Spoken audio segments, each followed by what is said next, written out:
रमाजी नगर परिसर के झोपड़पट्टियों को बिल्डर्स के चंगुल से बचाने के लिए क्रांति सूर्य संगठन और अंबेडकरी आंदोलनकारी समन्वयक इनकी तरफ से महानगर पालिका के सामने तीव्र निषेध जताते हुए आंदोलन किया गया। जे की प्रशासक आहेत महानगरपालिकेचे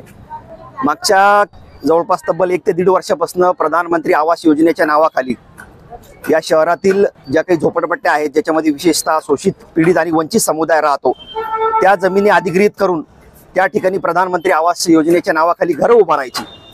आता याच्या मागचं षडयंत्र तुम्ही लक्षात घ्यायला पाहिजे की त्याचे प्रधानमंत्री आवास योजनेचे काही जे नॉर्म्स आहेत जवळपास तब्बल 15 लाख रुपये या गोरगरिबांना तिथं पेबॅक करावं लागणार आहे, ते द्यावं लागणार। जर 10-15 लाख रुपये या गोरगरिबांकडे असतील तर हे का तुमच्या दारी येतील? हे स्वतःचे घर बांधू शकतात, परंतु हेतुतः आंबेडकरी समुदाय ज्या ठिकाणी राहतो त्या ठिकाणचे जमिनी अधिग्रहित करायच्या, त्या बिल्डरांच्या घशात घालायच्या आणि कोट्यावधीचा नफा आणि भ्रष्टाचार या माध्यमातून करायचा, असं या मागचे षडयंत्र आहे।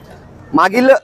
जवळपास 3 ते 4 महिन्यामध्ये क्रांती संघटनेच्या वतीने जवळपास 3 ते 4 आंदोलन या ठिकाणी करण्यात आलेले आहे, परंतु या झोपेचं सोंग घेणाऱ्या निगरगट्टा अधिकाऱ्यांना याच्यामध्ये कुठेही काही फरक पडलेला दिसत नाही।